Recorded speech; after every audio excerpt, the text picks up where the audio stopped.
Okay, we got the gaming industry has lost their collective mind from your boy Legendary Drops.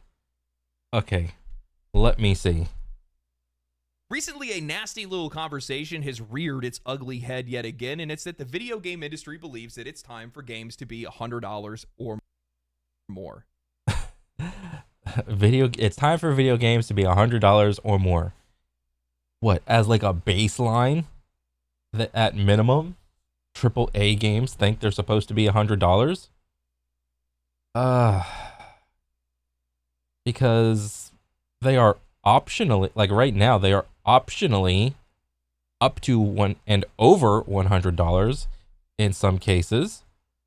Just look at like any collector's version of the game, and then from that, you have like your base game, and then they add like a little statue or some in-game content. Plus, you get the game 3 to 4 days early or whatever on top of it, which literally costs them nothing. What else? Some like art books, maybe like a music soundtrack or something. Maybe like some knickknacks, some gadgets, some odds and ends. And it's like, okay. And then they throw all those little tidbits on top of the base game, which is $70. And then maybe they give you like a little in-game pay to win thingy of like, ooh, it's a gun that you get a little bit earlier, or it's a little piece of armor or a cosmetic thing that you know maybe it doesn't even offer any power, and they just give it to you. It's like, okay, here you go. But it costs them literally nothing to do that, and they can optionally go up to $130, even more if you go into like some of these weird like double A big massive games. You know, what's the game I'm thinking of? The one that's not released, but you can get like $50,000 ships. What was that? I forgot that one was called. But whatever. Um, I don't know. Let's flesh this out a little bit more. Mark my words. If this is the path that the industry chooses to follow, this will likely lead to the largest collapse this industry has ever seen. Oh, so we know where he lies. He thinks if the baseline goes up to $100, the industry will collapse. Bro, you know what would be so funny? If not Call of Duty, if GTA 6 comes out and it's like, guys, we compromised. The base game will be $80. It just goes up at like 10 plus $10. Like the concept of that, of the games going up in price, still remains, but it's only $10 more. It's only about another hour of you working,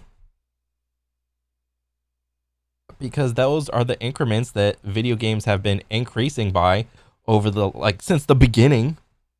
I remember when games were $49.99, and then they went up to $59.99, and now currently most of the new games on day one will be about, at base price, $69.99.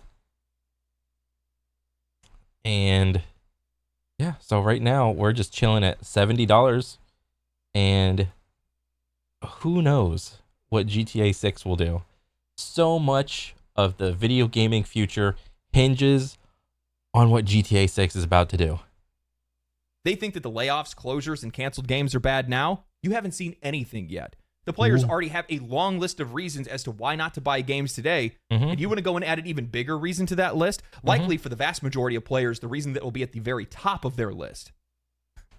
You know, for years now, we've heard about how they think that the video game industry bubble is going to burst because there's just been so much investor interest over the years.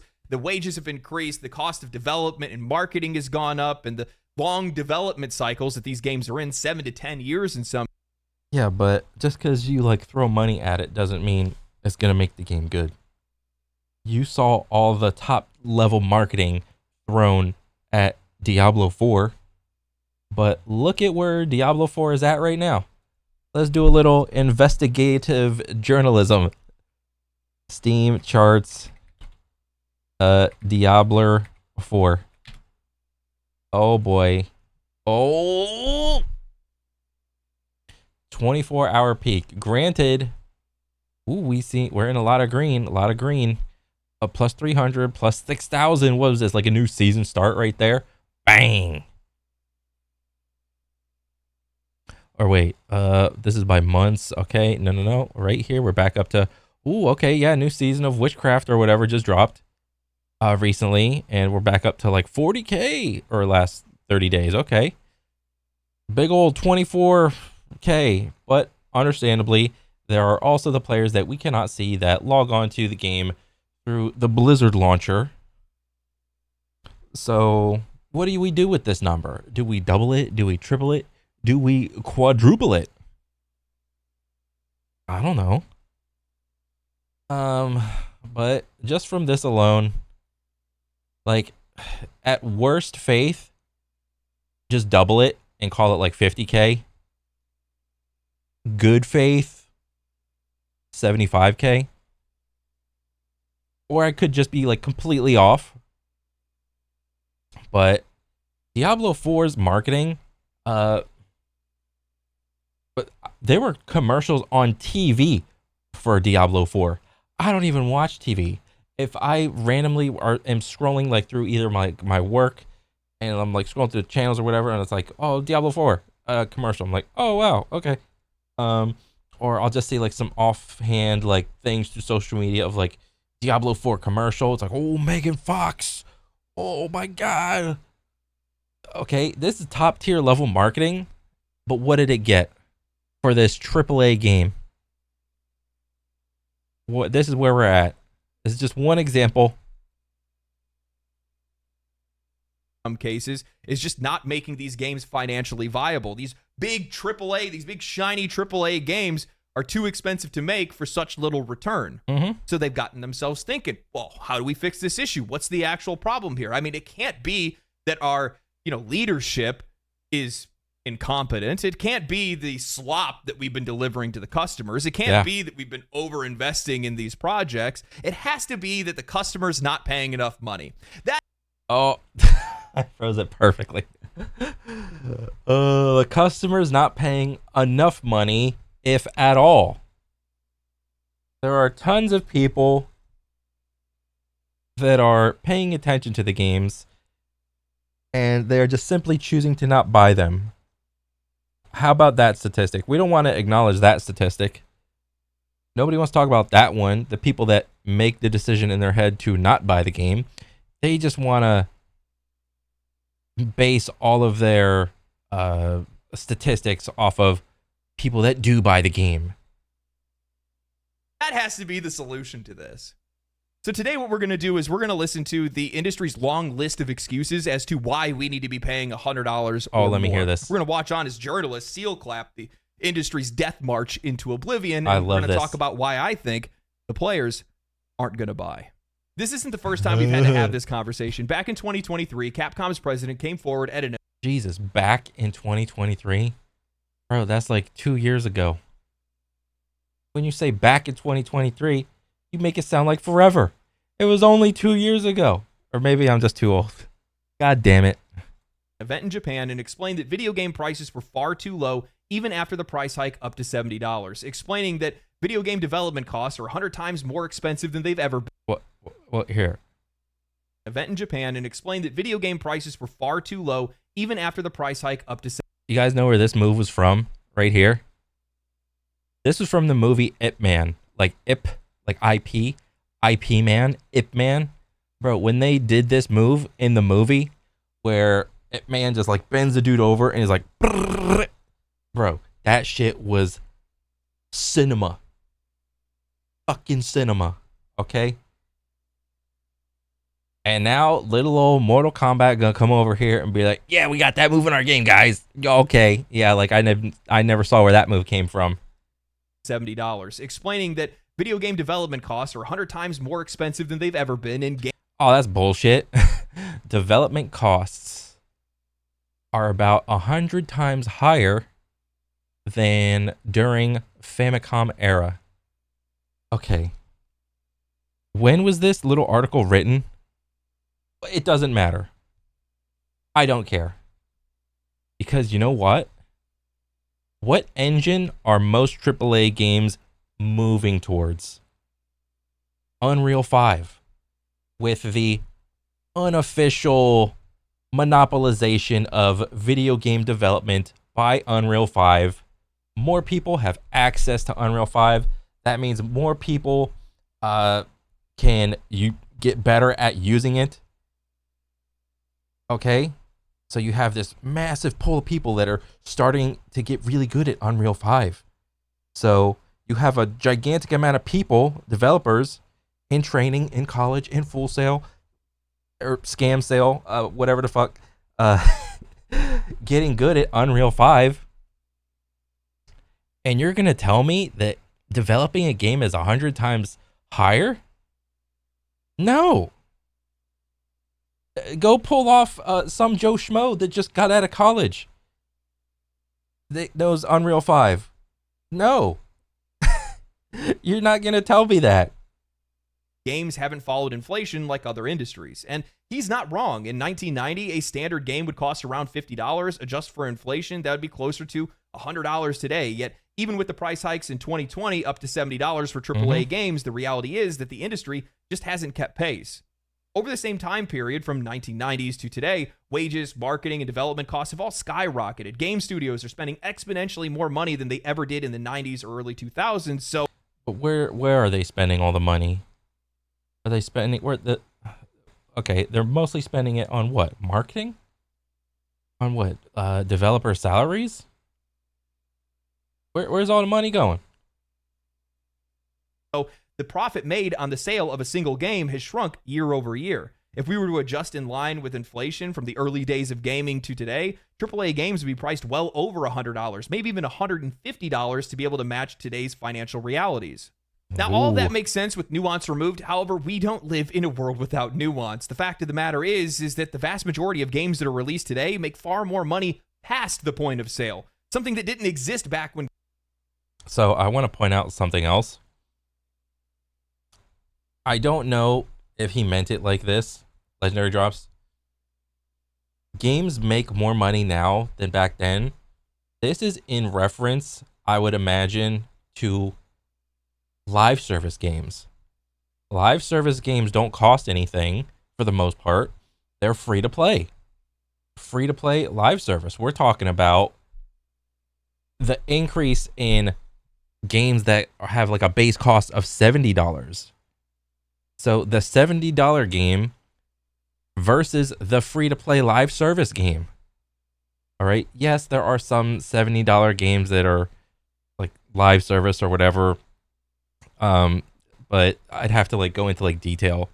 But in general, I would probably separate the categories of live service games with a shitload of microtransactions versus $70 games with little to no microtransactions.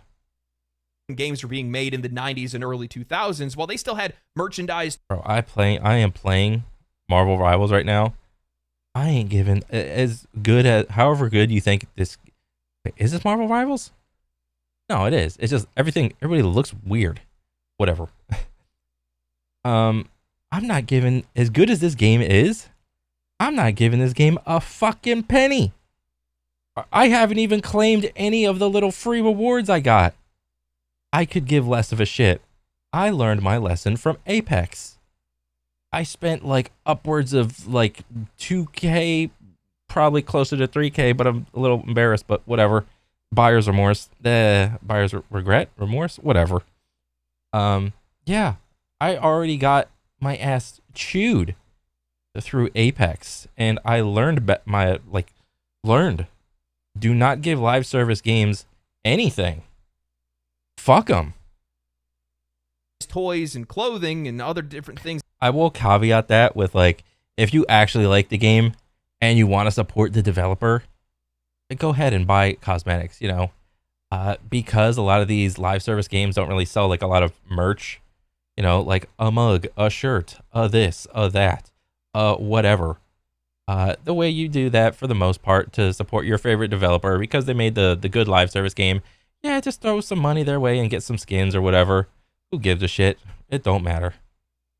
that they could sell. Now today, games have DLC, loot boxes, gacha and gambling mechanics, microtransactions, expansions, collector's editions, and more. I'm sorry, but you can't convince me that video game companies aren't making enough money today, or there aren't enough ways for them to make money. However, games journalists and industry analyst Matthew Ball are going to try to tell us otherwise. In an article written by Eddie Mackich titled GTA 6 could cost as much as $100, some hope. Analyst clarifies comments. If Take-Two raises prices to $80... You know what I think happened when these articles came out of GTA could cost as much as $100? I think this is GTA 6 throwing out bait to random access journalism, like video game people, journalists, to throw out like just articles and see the feedback that they get from the articles of like every Joe Schmo gaming journalist. Just make some topic article and call it GTA could cost $100. See what the feedback is for the most part. And I think that's what happened when all these articles came out. Honestly. And the resounding vibe I am getting from every one of these articles or videos that come out that's like GTA 6 could cost $100.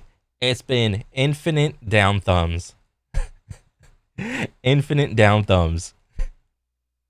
Dollars or more, other publishers could apparently follow suit. Eddie writes, veteran investment... And here's the thing. When I say infinite down thumbs, there's also like a little bit of premise. When you see like the little like to dislike ratio on like either a news article or like a video, it would stand to reason that like all the down thumbs are minnows or people that don't have a lot of money, and all the up thumbs are whales, people that do have a lot of money. Analyst and researcher Matthew Ball of Opinion has released a gargantuan 219-page report about the state of video gaming in 2025. Oh boy, surely this little article, what'd you say, 219 pages? Surely this wasn't bought and paid for by some gaming company in order to justify a change in the industry to help AAA game developers, surely. And some of the presentation looks at how the video game industry could possibly grow in 2025. In a section titled How Player, Playtime, and Player Spend Might Return to Growth, Ball mentioned a variety of opportunities, including Grand Theft Auto 6 costing as much as $100 when it launches this year. We'll see. Said there is hope among some in the game market that Take-Two will price GTA 6 at $80 or even $100, which could prove as a turning point for the video game industry. This could break a key price barrier and allow developers to raise their prices as well, he said. Before this, a Baldur's Gate 3 developer said a GTA 6 could prompt a shift to more expensive games if Take-Two decides to price it above $70. In a series of follow-up... Wait, let me see. Okay, let me go back. Okay. Very AFK. Don't know who this person is. Almost all games should cost more at a base level because the cost of making them, inflation for one, is outpacing price trends.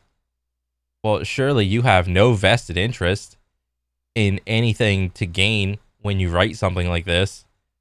But I don't think we'll get there with DLC promises so much as quality and communication. Everyone's just waiting for GTA 6 to do it. Lol.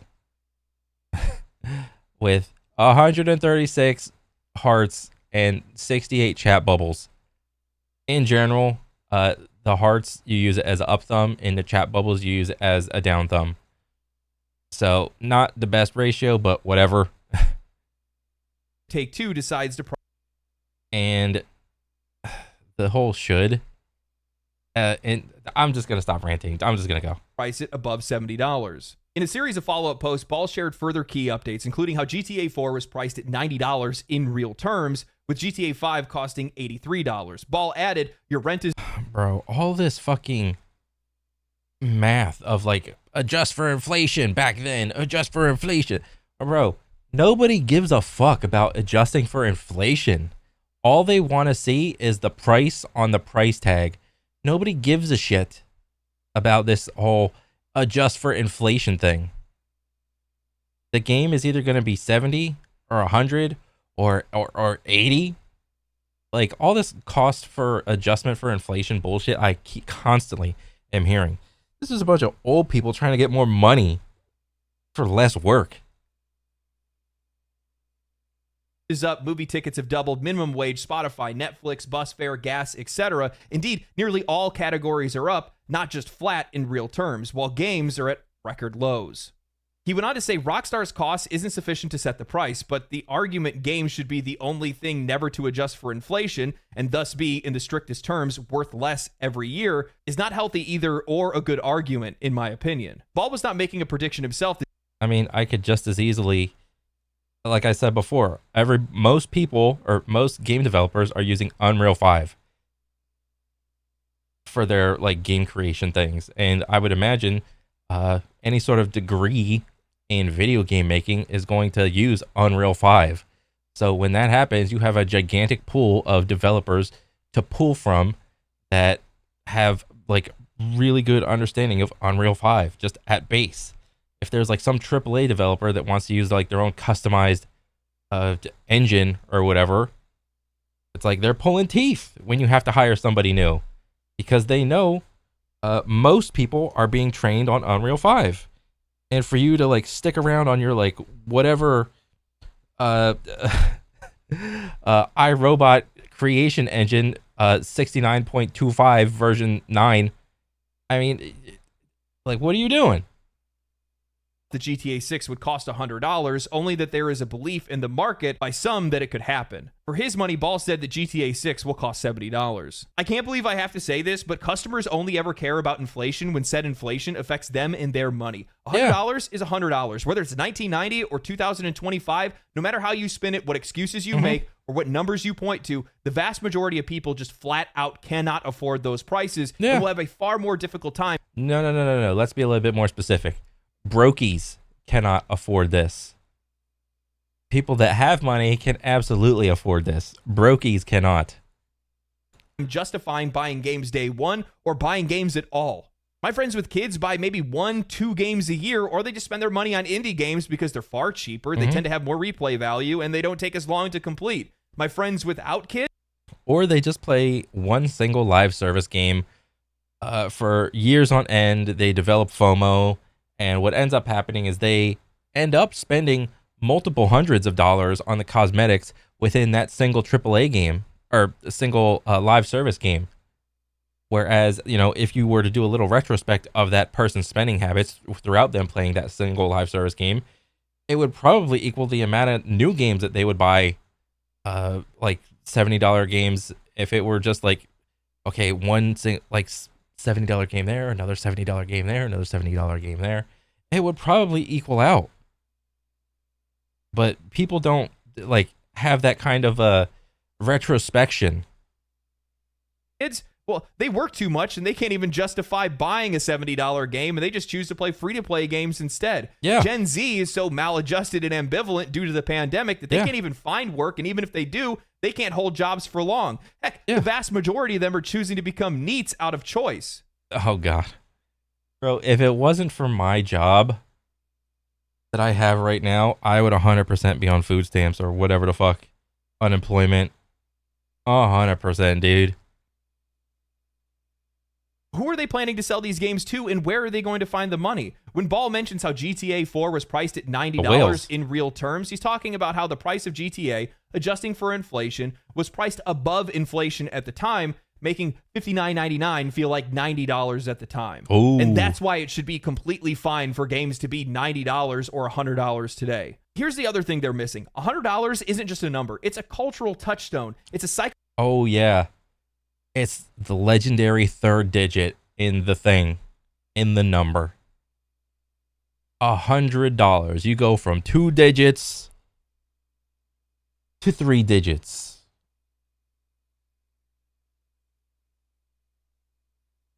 Psychological threshold that makes consumers think twice before making a purchase. Let's see. At $15 an hour, how many hours would I have to work to buy a $100 game? So 15 times, let's say 4, 60 plus another 15. Oh, 75. Oh, let's see. Okay. Plus another 15. Oh, 90. We're almost there. We're not quite there. Plus another 15. Oh, 105 with tax. Okay. what was that? 6 hours? 7 hours? Just to buy a new game. Wow. What a time we're living in. Crossing that $100 mark makes a statement. It's saying that this product is now a luxury tier item, something that isn't just an impulse buy, but an investment, whether it's worth it or not. And that's when that feeling hits the hardest. It's not just about the price tag, it's about the perception of value and what people can reasonably spend in an already stretched economy. Look, a $100 purchase feels like it demands a justification. I can't tell you guys how many times I had to overcome dread when I was wanting to upgrade from a $30 webcam and a $50 microphone. For many, this is going to be a breaking point. The moment where games start to feel more like an exclusive club for the people that can afford it and less like a pastime accessible to anyone who loves the medium. It's a barrier that not only reflects inflation, but also sets the tone for how the industry views its audience. One where only a select few can afford. I mean, to be fair, every industry views their audience as just people to extract money out of. Like what are we doing here? Of course. Like the food industry, they just want to make money. The laundry soap business, they just want you to buy Tide Pods. The water, bottled water industry just wants you to buy the water. Of course. All right, what are we doing here? Afford or truly engage with what the industry has to offer. I just hate how disingenuous all of this is. Ball says the prices for all things are up, and the idea that games need to stay the same price isn't fair, conveniently ignoring the fact that while the upfront price of games has remained relatively stable, the way that games are monetized has changed drastically. In-game purchases, microtransactions, season passes, battle passes, and expensive collectors. Yeah, the collector's editions. A lot of the stuff he named off is exclusive. Well, not just exclusive, but mostly in like free-to-play games. Nobody really gives a shit about free-to-play games in terms of the price of free-to-play games doesn't go up. But there is one topic that has been brewing recently that I've seen is, I guess I haven't really touched on it yet, but the prices of the gun skins in Valorant are going up, apparently, which is kind of hilarious to me because at the end of the day, it's just ones and zeros. But regardless, editions have all become the norm. Game companies have found new, more aggressive ways to squeeze every dollar from the player far beyond the original price tag. A $60 to $70 game is no longer just that. It's an entry point. To truly experience whatever the game has to offer, players are often pressured into spending far more in additional content. Customers aren't just paying more, they're paying far beyond what they originally bargained for, and that's what should be addressed, not just the price tag on the box. And what's even more funny about all of this is the fact that the writer of this article actually ended up using the Baldur's Gate 3 developers' words out of context. Ooh. And by the way, if you guys have paid attention at all to journalism over the last couple of years, it's a clown show. I've been paying attention. It's a clown show for the most part. It is actual Cirque du Soleil levels of mental gymnastics. They've been using Baldur's Gate 3 developers out of context constantly because they think it adds some type of emotional weight to whatever their words are. Like, oh, look, here's this great developer that made a game that everybody loves saying that they agree with us, when 9 times you got out of position, puncher. Out of 10, their words are completely out of context. They used it here saying that everybody's just waiting for GTA to increase the price, acting like the Baldur's Gate 3 developers want GTA to increase the price, when the original tweet that they had made was talking about how much. Honestly, if GTA 6 were to increase the price, I would probably do a good faith argument for GTA 6 and say, hopefully they would somehow increase the value of the game in some way, shape, or form. You know, that big ass skyscraper, you can actually go in every single floor. You know, you can go in any building at any time if you want to. But if they're not doing that, then I would probably have an issue with it. You can increase the price to whatever you want, but just make sure that the value proposition is also there. If you're just arbitrarily increasing the price and not offering some sort of like value proposition in return, well, then I have no real. I don't feel sorry when nobody buys your expensive ass game.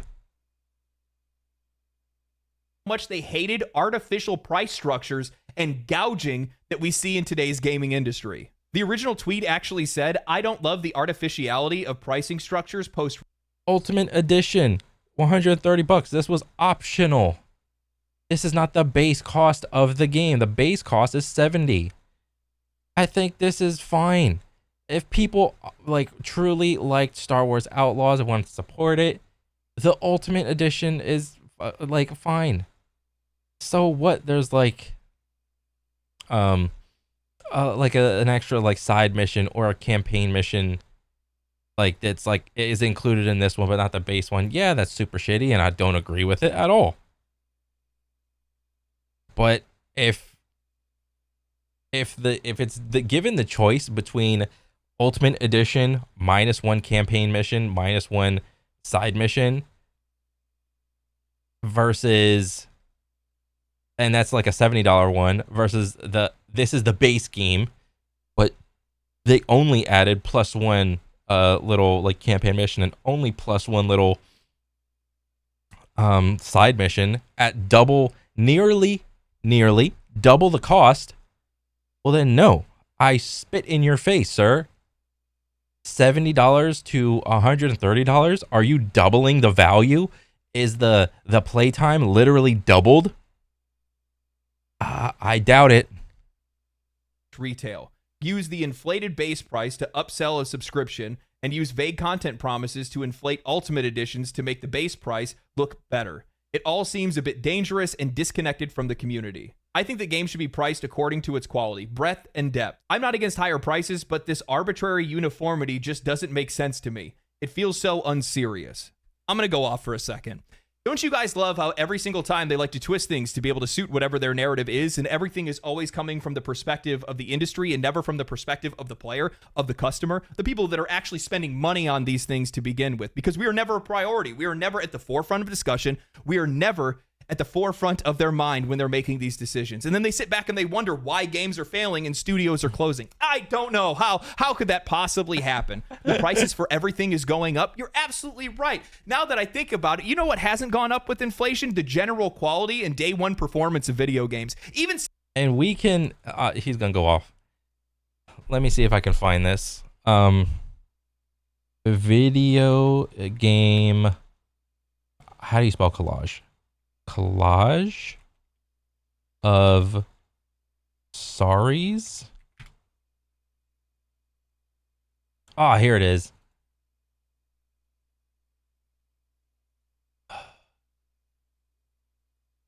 This is yet another reason why video games should not increase in price. So let's see. Let's open link in new tab. Oh, now I don't want to go to Reddit.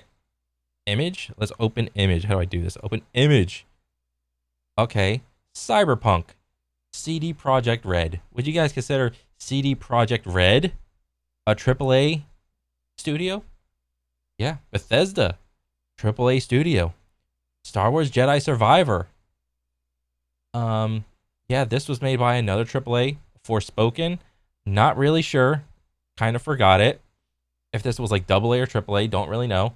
I forgot what game this was. Whatever. Battlefield, AAA. Babylon's Fall. I don't remember if this is AAA or AA. Don't really know. Don't really care. Yet another Battlefield one. Ooh, Battlefield just cannot keep collecting L's. They can't stop collecting the L's. Everybody remembers Redfall. Arcane Austin. Yet another We're Sorry apology. And for the memes, and I would imagine, honestly, this is probably bigger by nowadays.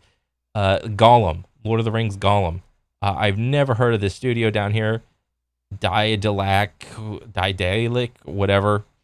Entertainment. I don't know the budget of this, but also another apology letter. I think this is probably like a double A or type studio. Something that's like, it's not thousands, but it's like maybe like 50 to like $200 developers or something. I don't remember. Whatever. For the most part, all these, what do you call it? All these little sorry apologies are AAA, excluding a couple here and there. They are at least AA. And yes, sorry, we didn't deliver. Sorry, we didn't deliver. Sorry, we didn't deliver. Sorry, we didn't deliver. Sorry. Sorry. Yeah. So as soon as you guys, AAA developers, clean up your act, I will 100% back the $100 increase in price. But until then, fuck off. Some of the best games that we've seen released over the last few years can't even hit a standardized level of quality. We are spending $60 to $70 on brand new day one video games that we have to sit there and hold the bag because the game's not even finished, because it's always the minimum viable product that's being released to MVP. us. We have to wait for them to finish the game for us to be able to play it. But let me take a wild guess and say they're probably going to try to blame the price of things on that as well. No, they would probably blame all of the negative, caustic YouTubers for that. They want to talk about how expensive it is to make games today. You know, my question is, why are we the ones that need to keep up with you and your spending? We didn't sign up for that. When I look around the industry, I see some of the most successful games over the last few years: Baldur's Gate 3, Black Myth Wukong, Space Marine 2. These games are made with a quarter of the budget of some of these. Hey, don't forget Game of the Year. Don't forget Astrobot. Big, flashy AAA games that nobody ended up buying in the first place. You guys are making tens of billions of dollars. The vast majority of the money that is made in this industry is coming from microtransactions. This is not my problem. Yeah. The sheer cowardice of these companies to sit by and wait for somebody else to increase prices because they know it's a game, or they think it's a game that everybody's going to buy, and it's going to be the best way to just sneak that price change in. And that is so telling, because you are pathetic and you realize that your games wouldn't sell. Ooh. Asman, thanks for unpausing. Eddie continues with, $70 is the current market rate for new AAA releases. And in fact, it was Take-Two that... And also, the $70 comes with a caveat. $70 for the 3 days later release of the game. Any other for additions of games, it is at least like the $90 version or whatever, just to get the game on release day. Whereas if you pay $70 for the base game, you're getting it 2 or 3 days late. So that is also a caveat. All the other editions of the games, you get knickknacks, you get thingies, whatever. Yeah. Was among the first to raise prices from $60 to $70 back in 2020. Many are naturally wondering if Take-Two might raise prices again for GTA 6's launch. But it remains to be seen if that'll happen. What was the game that Take-Two released that marked the transition from 60 to 70? Let us see.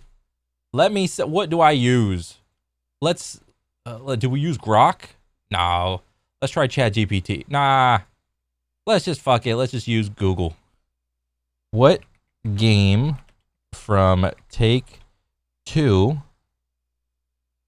marked the beginning of the rise of video game price increase from $60 to $70?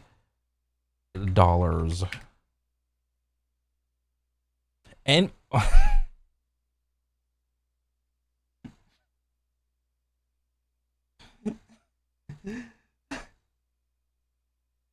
are you fucking kidding me? This was an absolute out of left field surprise.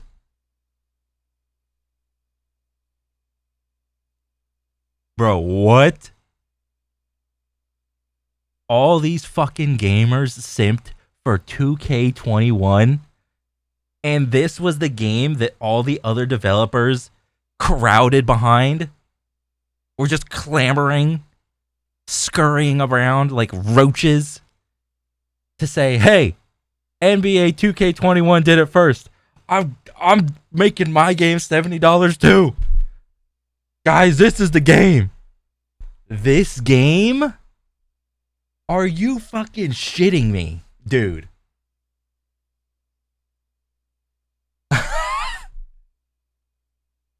Wow. The video gamers are as feckless and spineless as I thought. Wow. This was the game? NBA 2K21? This game was copy and pasted. This this is news to me. I didn't realize this.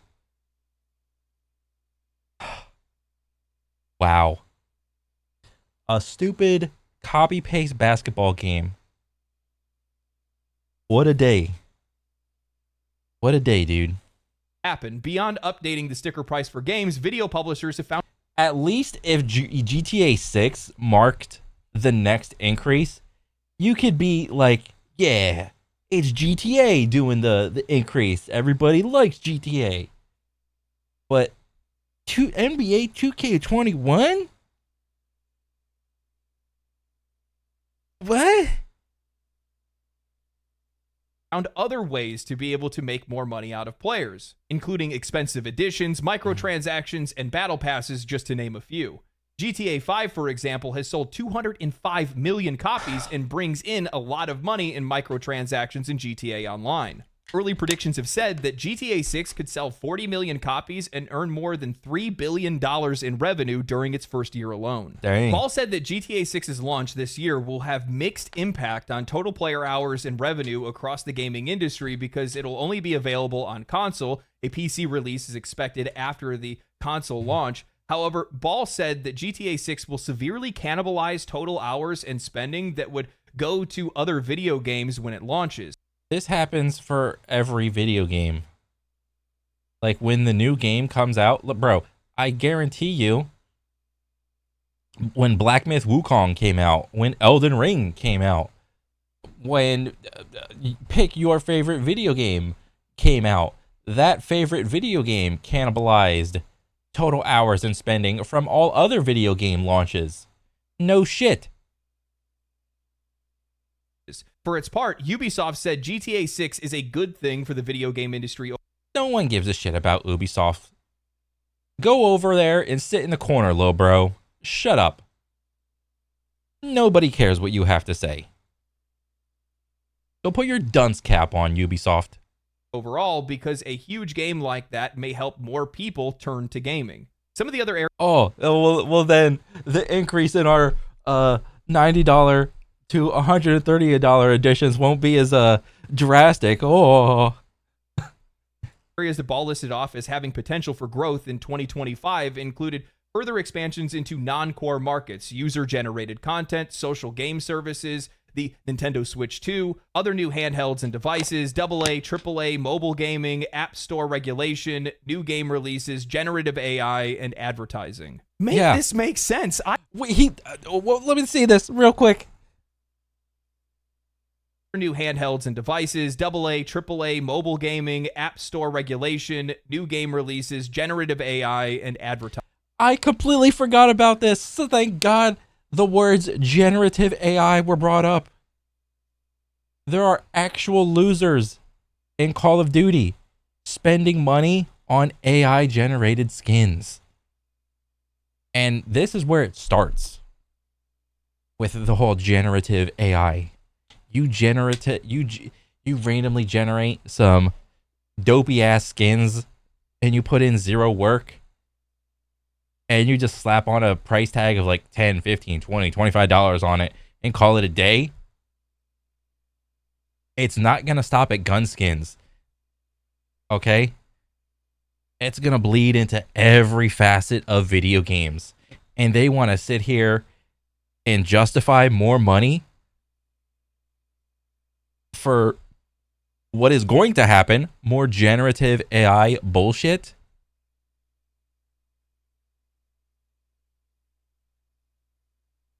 Really?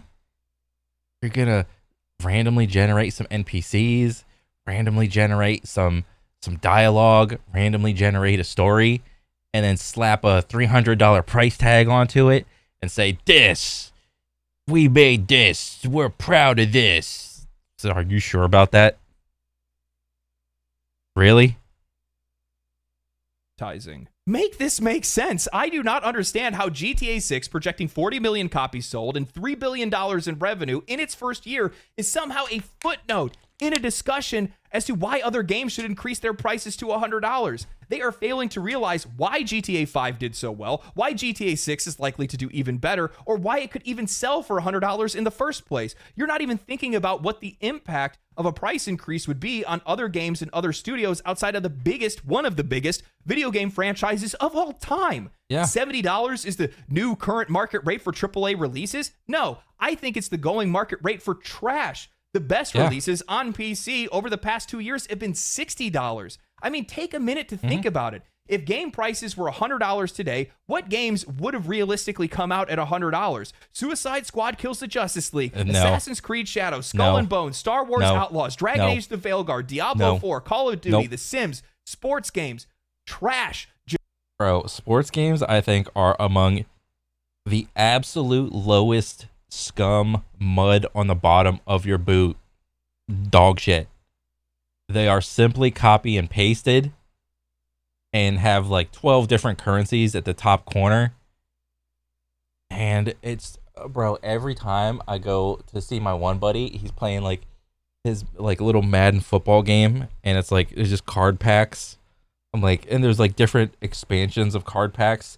You know how like in Pokemon has like the different, this was like jungle, and then it was like something else, or God, I'm too old. Fuck, jungle.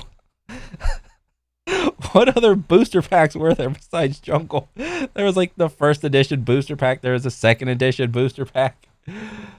Or like, oh my God. And this is like stupid stuff that's not even going to transfer into the next Madden game. Generic slop, and in some cases, absolute dumpster fires. And while some of them still would have reached an audience, they wouldn't have reached an audience of the same size because they would have cut off their leg to save a foot in regards to the game's price. I mean, think about what you're saying here. Even Ball mentions how GTA 6 is likely to cannibalize the sales and playtime of other games when they're released. Now imagine these morons raising their prices to $100. Like, how is this a bad... This is just an action that happens when a highly anticipated game comes out. It cannibalizes. This is just a thing that happens. This is a function of a new game coming out and has been happening since the dawn of video games. Why even bring this up? This is a non-point for me. Good games sell well and bad games don't. And from my perspective, if the price of games were to increase, it's going to price a lot of players out of a lot of games, and the entire market is going to shift. Good games... Well, no. The players, they just gotta go to work for a little bit longer to buy the $100 game. That's all. Just don't be a brokey. Games will sell well, and bad games won't sell at all. Which means a minor mistake could have catastrophic consequences for some of these studios, and the gap between successes is going to become an ocean many studios cannot cross. I do not understand why the conversation isn't focused around how much money these companies are spending on games. Companies that cannot properly budget their own projects, set realistic sales projections, or even target an audience's needs properly. Ubisoft spends hundreds of millions of dollars on a busted-ass pirate ship simulator. Oh yeah, that was hilarious. Reportedly spent 650 to 850 million on Skull and Bones. Bro, this is like absolutely crazy. This is more money than like most AAA movies. This is insane. EA invested hundreds of millions into an educational HR video disguised as Dragon Age. And we have many more studios that are... Yeah, that was horrible. And here's the thing. It's kind of funny because, you know, if you were to ask like the figurehead for each company, why is the game more expensive? They would probably say something along the lines of, Well, it's the industry standard or something along those lines. Okay? But what would absolutely be awesome is if some of these other game studios, like let's say GTA comes out, and like let's fast forward like 5-6 years from now. GTA comes out, it's $100, and that marks the downturn, the bubble bursting of all these video games coming out, and all the video games, like AAA games, are coming out, so all $100. Blah. Everyone's losing their mind. Everyone's just gonna say, "Oh, it's industry standard." What would absolutely be awesome is if certain companies were able to justify the $100 price increase, and other ones would not or could not. So let's say GTA 6 comes out, it's $100, and some people are like fine with it. Crazy. Like, oh, there was so much content, there's so much stuff you could do. I spent like hundreds of hours in the game, so on and so forth. And yeah, this was a good first $100 video game. Now let's see something like I don't know, like Gollum come out afterwards, and that game company has to or like Gollum 2 will come out. Okay, Gollum 2 comes out, and oh, yet another flop. Or fuck it, let's just say Concord 2 comes out. Concord 2 comes out and say, oh, it flopped again. They didn't learn their lesson the first time, and all of a sudden their game costs $100. They would just samely justify the $100 price increase, and hide behind GTA. What if Rockstar were to come out and just be like, yeah, Concord 2 is not a $100 game. How awesome would it be if companies grabbed their own balls and just started shitting on other companies and just be like, oh, that's not a $100 game. This is a $100 game, guys. How awesome would that be to see some like actual infighting within the gaming industry? Certain companies justifying the increase in money for their games, where other ones were to try to coddle or walk in the same footsteps as other game titles. I think that would be hilarious. Why don't they do that more? That are torching millions of dollars on bloated games filled with busy work and realistic eyelashes. What are we doing here? This industry is in a state of entropy where they just keep pressing forward. They keep spending more money. They're adding nothing to the core experience, and the customer is the one that is expected to keep up with their spending. They want to blame the failures of the industry on not making enough money, only to distract from the fact that it's their fault that people are losing their jobs. Studios are closing and sales are dwindling. I actually read through Matthew Ball's 223-page presentation, and he unwittingly proved it himself. In 2020, IDC, Google, ARC, and SMP all made projections on what they thought the industry would look like with its growth in the coming years. Ooh. They viewed the pandemic boom as an accelerant, not an anomaly. Yes, these idiots thought that COVID was the future. Wow. ARC Investments forecasted that the industry would grow by 50% in 4 years, from $200 billion to $300 billion. Wow. That pandemic fucked up so much shit, dude. That thing got everybody like smoking the Zaza. Everybody was on acid when all they see is line go up. Meaning that investors, blindly trusting speculators, ran to invest in these companies and publishers, and in turn... And you know what? I think that instance set a precedence, because if another pandemic like that ever happens again, you can bet your ass everybody is going to try to do the same thing. Same predictions. Everybody's inside. Oh, it's nothing but up stonks. Invest, up stonks. Oh, come on, guys. You bet your ass that's going to happen again. If, hopefully not, but if another thing happens. Those companies, flush with cash, invested heavily into their new future, only for them to be met with the crushing reality that none of those predictions would come true outside of Ampere. So if you're going to use them for investment, they're actually probably the better bet. They don't want game prices to increase for inflation. They want game prices to increase to make up for their colossal financial hole that they've dug themselves into.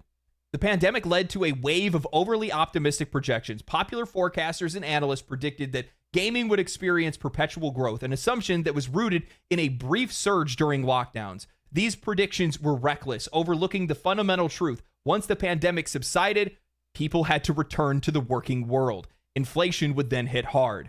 I think a lot of people forget just how much of an impact stimulus checks had in the U.S. You had people that were low income. Yeah, I remember that little check.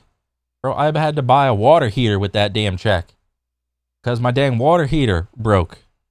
What was that, like $1,400-$1,500 little check thing? Thank you. I'll take it. My shit broke. Income and middle class earners that were making more money through unemployment than they ever did while they were employed. This ended up leading to a lot of unrealistic and excessive spending.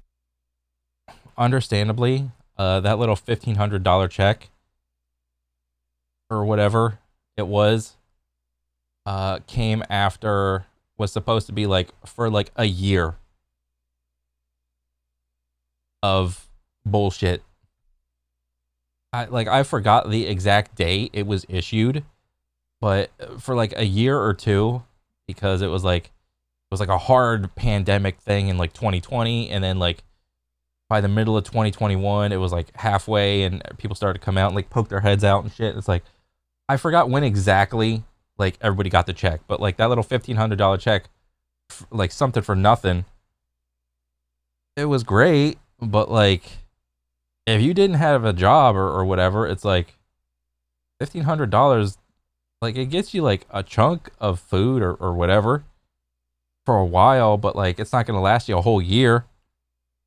Especially given how much time they had on their hands. How the hell could you believe that the sales and engagement gaming saw in 2020 and 2021 would stay the same?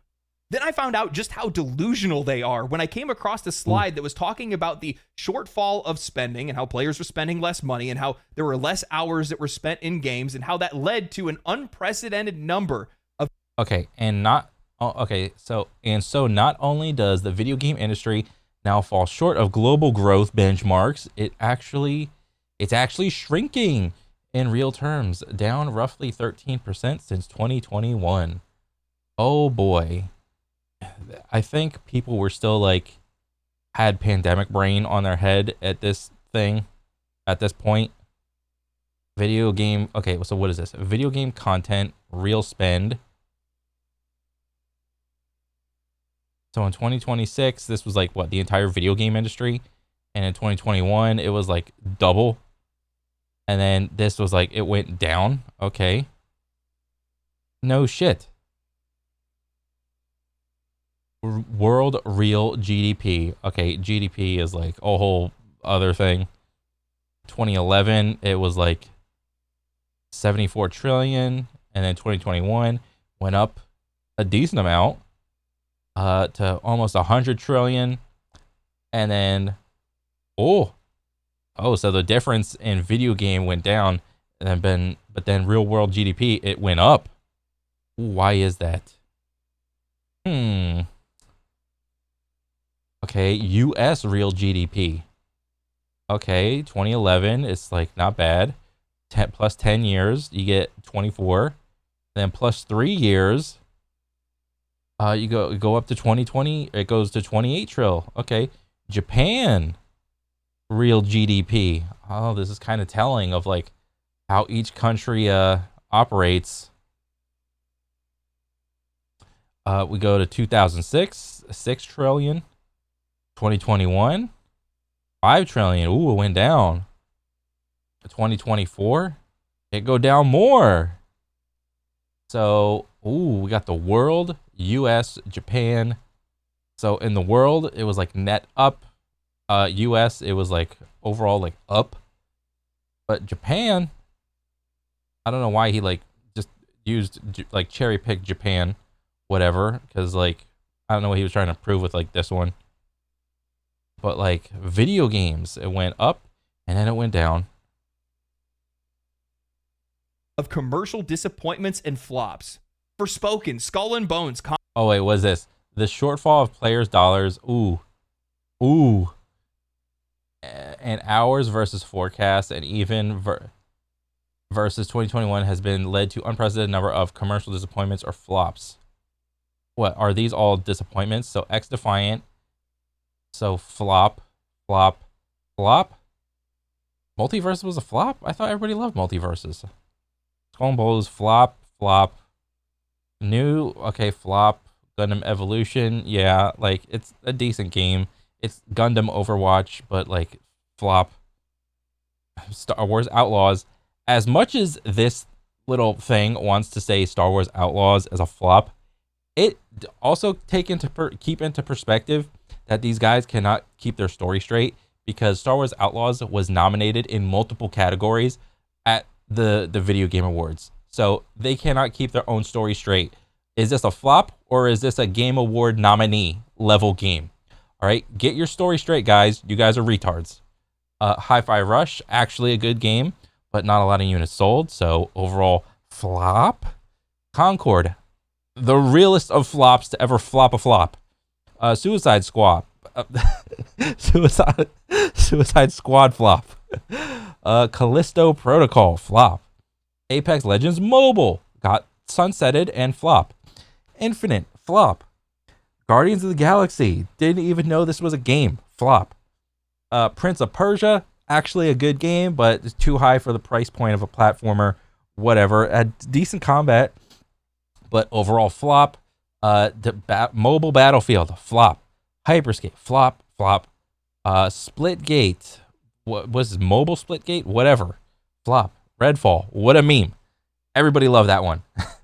Avatar, flop. Blue Protocol, flippity flop. Okay, wow, that's a lot of flip flops. Concord, Halo Infinite, Redfall, Star Wars Outlaws, Avatar. These games didn't fail because of some esoteric lack in spending. It's because I still can't get over how Star Wars Outlaws is on this list, calling it a flop, but yet it's still it's a nominee in the Game Awards. So which is it, guys? These games sucked. Now, after I saw this, it got me thinking. I'll admit that I was taken aback when I saw just how much the industry had receded after 2020. I had expected a decline, sure, but not to that extent. It took me a while to process it, so I started comparing some of the numbers with some of the other charts in the presentation, and then I stumbled upon something eye-opening.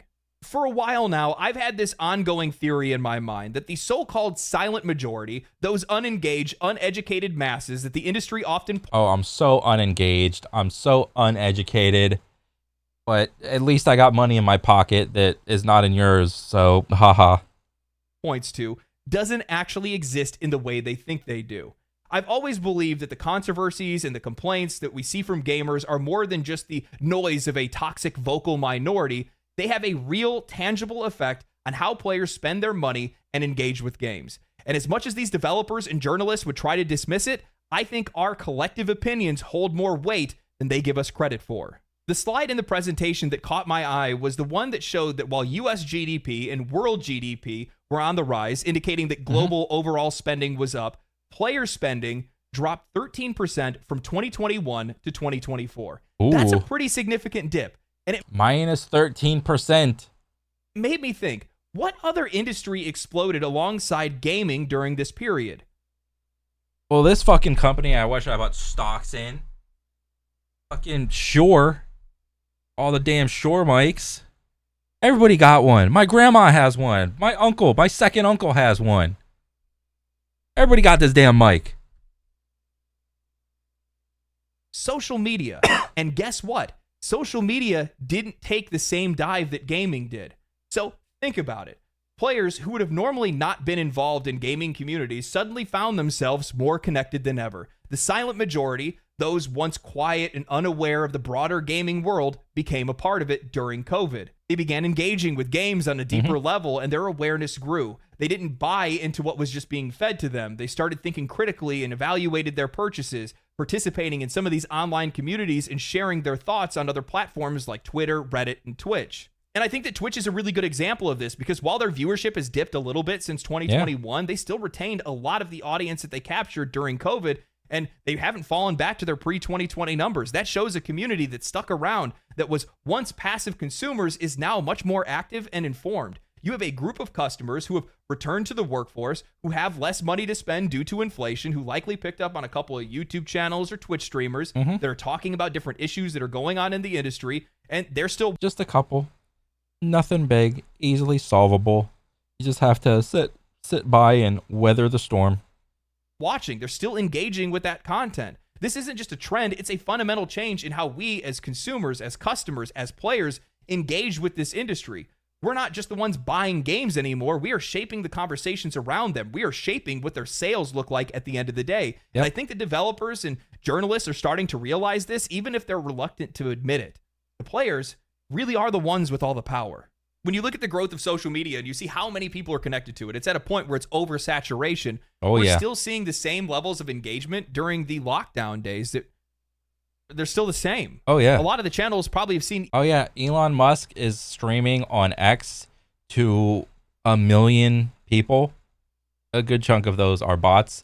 And, at least 500,000 people are seeing him, level boost into like whatever hit level 500 or some, what do you call it? Some map in PoE 2 that he clearly cannot pilot a character for. So yeah, there's a lot of people online still. Yeah.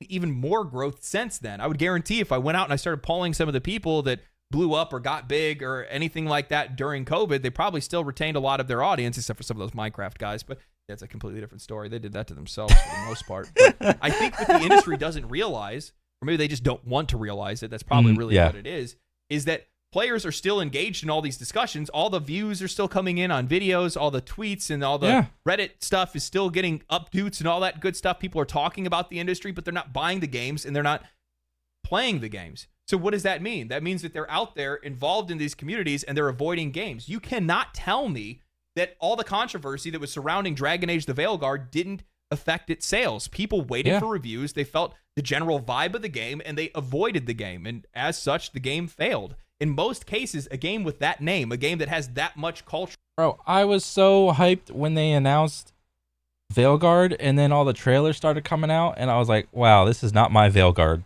or this is not my Dragon Age. I played Dragon Age 1. That shit was awesome. Played multiple times.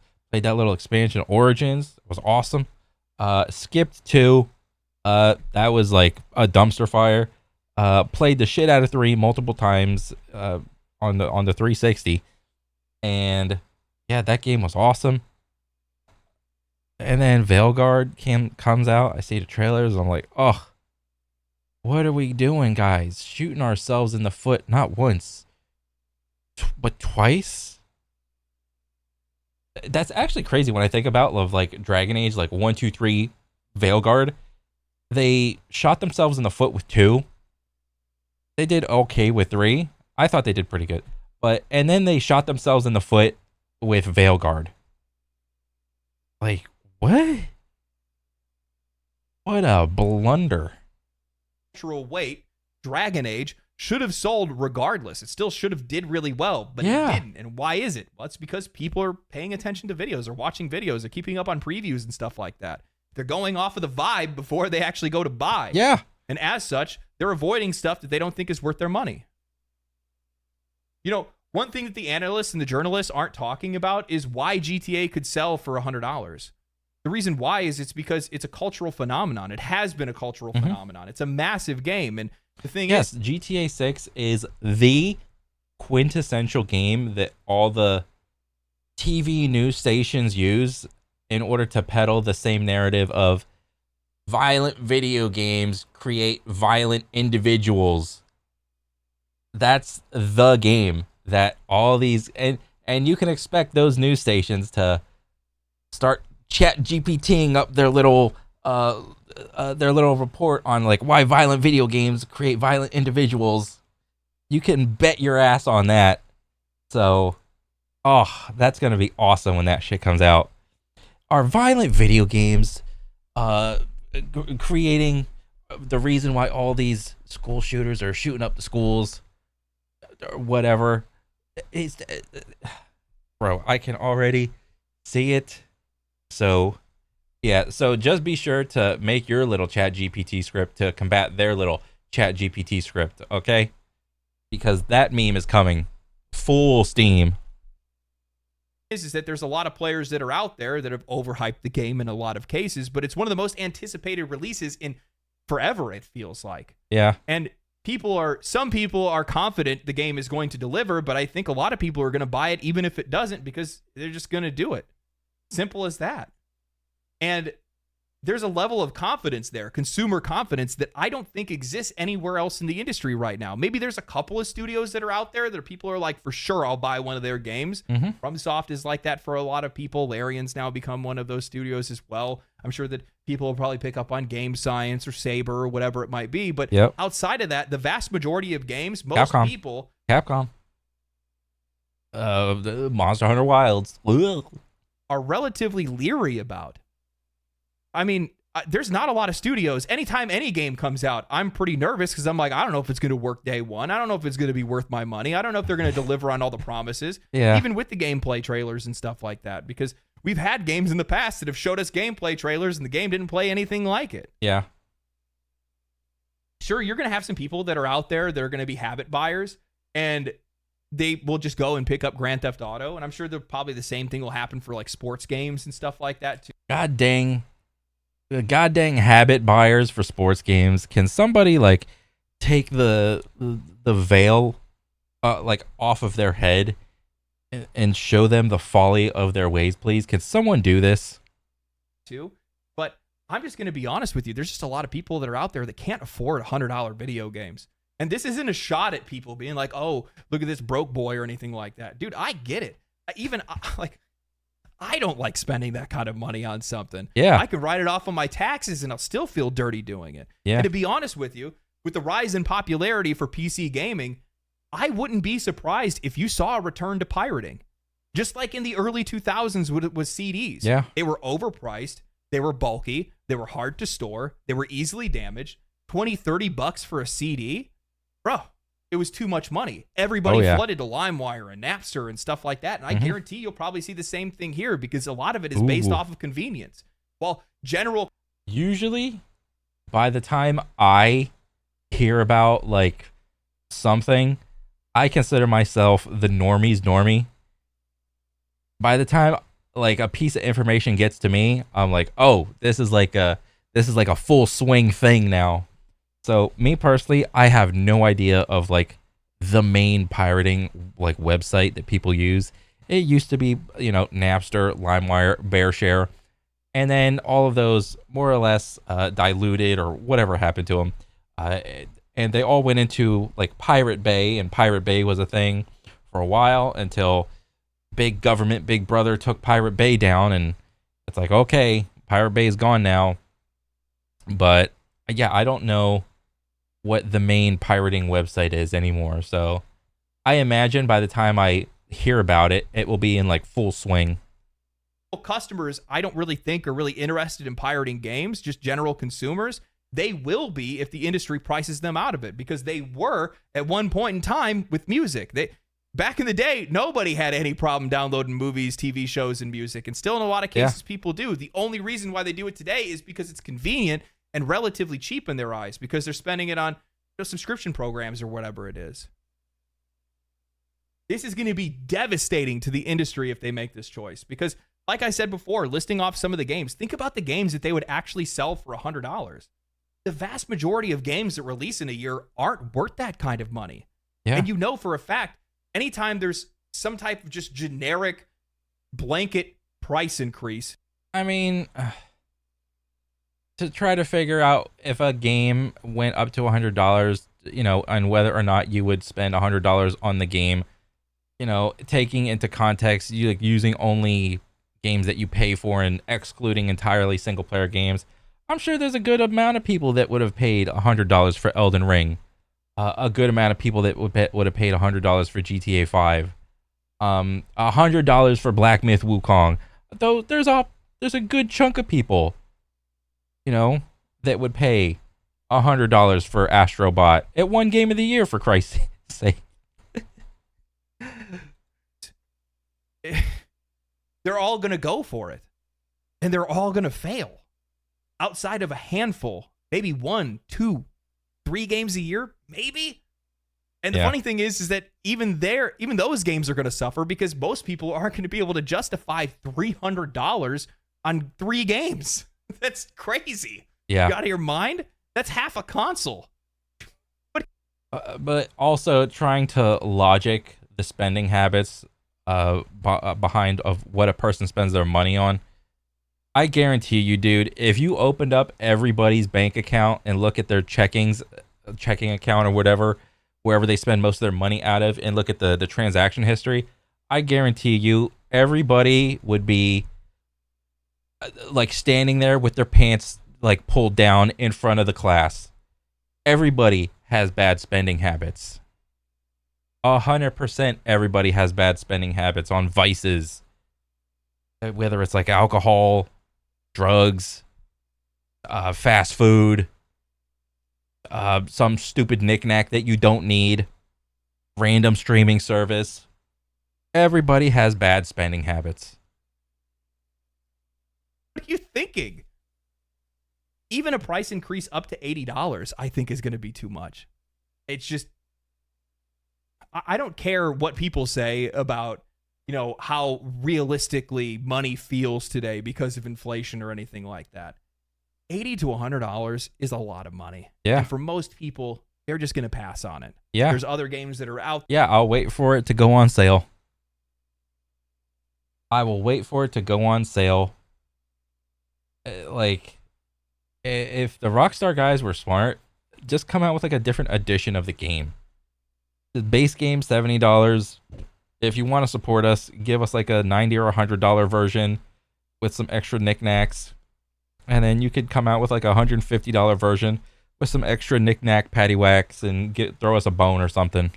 There that are far cheaper, that are much more worth their money, and they're going to support them instead.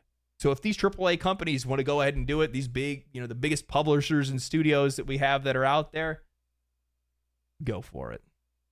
I love to make videos about it. Like the video I'm going to make for BioWare. Oh, yeah. Man, that's going to be, that one's a long time coming. Oh, yeah. Anyway, hope you guys enjoyed the video. If you guys did like the video, subscribe to the channel, share it to your friends, share it on social media and things like that. Boost my engagement. Make me famous. See you guys later. Stay cool, stay righteous, stay safe. Family. Up thumb. Family. Yeah. Okay, that was great. Yeah. $100 games. Will they come now or will they come later? Oh boy. Who knows? Probably they will eventually come to us, but hopefully they come to us after I'm dead. And like my grandkids can like deal with that, and everybody will be using Zimbabwe money, and yeah. So okay, yeah. Other than that, great video, fantastic, loved it. Keep up the good work, man. Dubski, yeah. GTA 6. This will be a day in history, but yeah. That's it for me. I'll catch you guys on the next one. All right, later.